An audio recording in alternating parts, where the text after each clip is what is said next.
South China Morning Post, 8th of March 2023, China is very against the idea that Germany might ban Huawei and ZTE 5G spy equipment.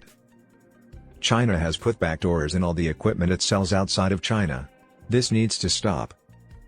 After Germany requested a review of Huawei and ZTE parts in the country's 5G networks, China said it strongly opposed Germany's interference in Chinese investments. The Chinese embassy in Berlin wasn't happy to hear that Germany might ban Huawei and ZTE from its telecommunications networks out of worries for national security. The embassy said it was puzzled and called the move by the German government hurried and not based on facts. The embassy said, China strongly opposes Germany's use of the idea of national security and its abuse of state power to interfere in the market in its cooperation with China. We hope that Germany will create a fair, just, open, and non-discriminatory business environment for Chinese companies and do more to promote mutual benefit instead of doing the opposite. The embassy supported the safety of Huawei's equipment, which is used in about 60% of Germany's 5G networks. On Monday, the German newspaper Zeit was the first to report the possible ban. Government sources told the paper that the ban could include Huawei and ZTE parts already in the networks. The story says the government has already spent months inspecting parts of the 5G network that could threaten national security. On Tuesday, the German Ministry of the Interior admitted that the review had been done but denied that it was aimed at any particular manufacturers.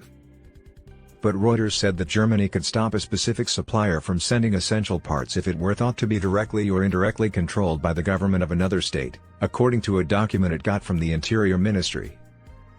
Countries like the US, Canada, Britain, Australia, and New Zealand, all part of the Five Eyes Intelligence Alliance, have already banned Huawei from their networks out of worries for national security. Germany and other EU countries are also calling for more to be done to address more significant national security concerns about critical infrastructure where China is investing. Last year, Germany got a lot of flack for letting the China Ocean Shipping Company, which the Chinese government owns, become a shareholder in a company that runs terminals at the Hamburg port, one of the biggest ports in Europe. Despite criticism, Olaf Scholz, the Chancellor of Germany, went to Beijing in November last year.